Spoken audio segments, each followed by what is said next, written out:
To support this channel in its efforts to continue providing quality and accessible music education programming, please consider donating to the links in the description or in the pinned comment.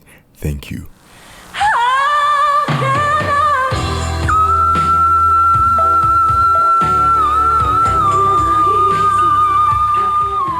Lisa Fischer's How Can I Ease the Pain is one of the greatest R&B songs written. 30 years after its release, people are still in awe over what she does in the bridge. And in this episode of Explained, we're going to break down why. Oftentimes, listeners are most impressed when the singer isn't doing anything other than simply singing, or doing what their voice does best naturally. Before pursuing a career in pop music, she studied under Dr. Robert Smith at Queens College as a coloratura soprano. This is important for two reasons, and it explains why people are so impressed by what she does with the bridge. The most common female voice that sings R&B and pop music is the mezzo-soprano. For a mezzo-soprano, her high notes will begin around E flat, E, or F at the top of the staff. So you'll notice in a lot of pop music, E or F will generally be the highest part of her song. All by myself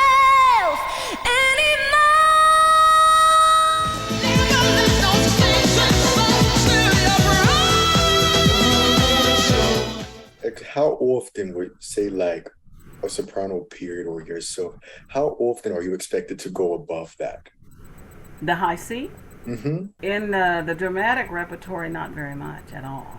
The majority of the pieces are in that other range, in that middle, high middle. F, G, A, before the high C. In conversation with world-renowned Grammy Award-winning soprano Leona Mitchell, she mentions that the soprano voice will sound its best and do most of its singing in the upper middle, which consists of the D, E, F, G, and A range before going off into that high range of B flat and beyond.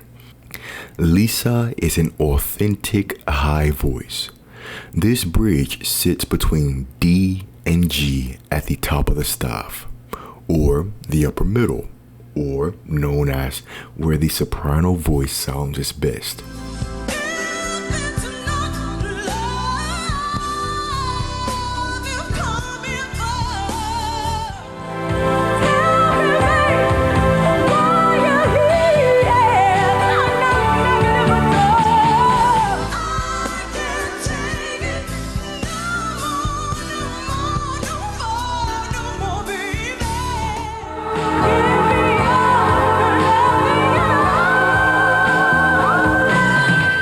We find this impressive because the soprano voice is not the majority voice in pop music.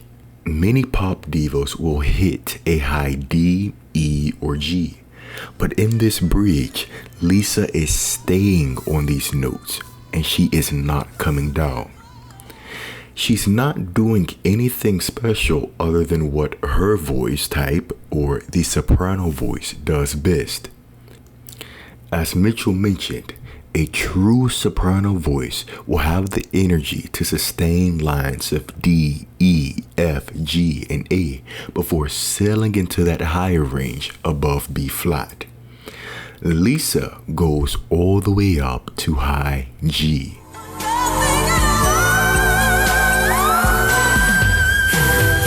This octave leap from G to G is extremely hard to do.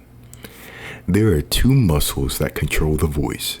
The TA muscle, which controls the chest voice and the low notes, and the CT muscle, which controls high notes. When Lisa does this register switch on the octave leap,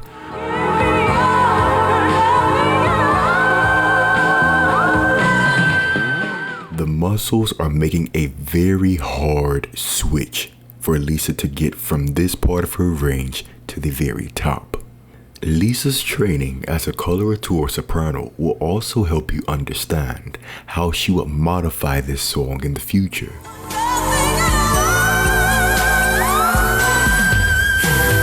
The high G in How Can I Ease the Pain is the highest note that we have on record for Lisa.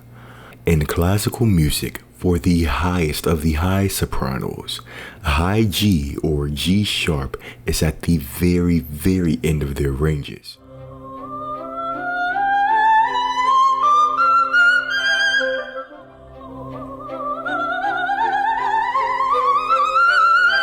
That is a very high and very uncomfortable note for many of them.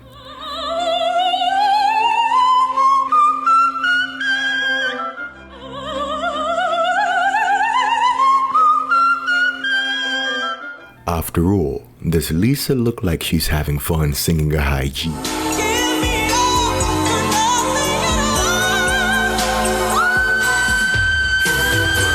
And for this kind of voice type, many of them do not keep a high G forever. They generally will lose it by their mid to late 30s.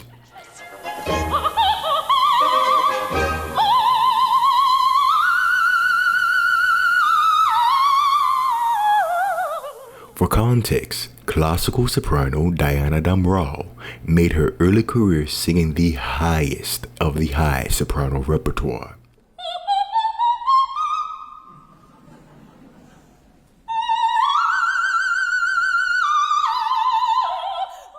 Singing as high as G or A flat on stage. At the age of 34, when asked if she would continue to take on more roles in that repertoire, she simply responded, "It would have to be soon."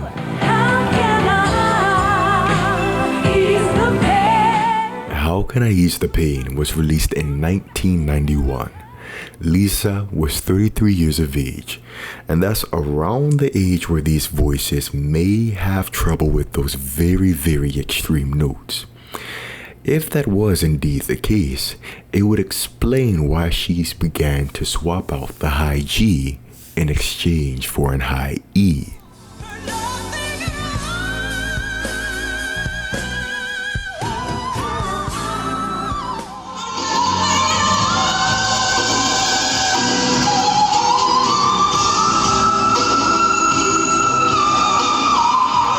And for context, for the coloratura voice in classical music, the high E or E flat is the money note.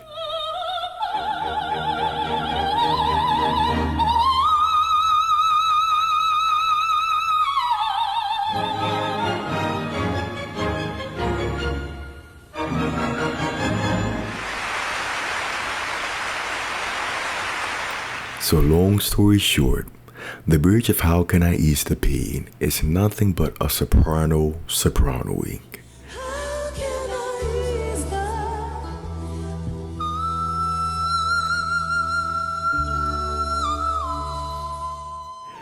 Thanks for watching. I hope you learned something. Until next time.